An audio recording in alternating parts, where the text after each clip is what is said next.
All right, today I have a Jeep Gladiator key fob, and I'm going to show you how to do the remote start with the Jeep Gladiator key fob.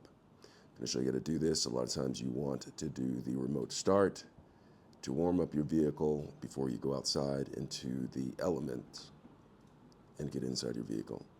So, with that being said, in order to do remote start with your Jeep Gladiator key fob, what you'll do is you'll come up to it.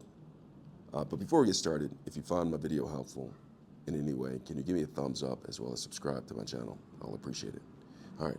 So what you'll do is you'll tap the lock button, undo it twice, and then right after do this button right here twice, and on the second time, hold down this right here in order to get it to start. So I'm going to show you.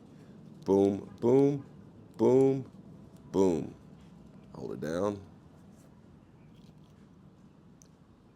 and the Jeep Gladiator started.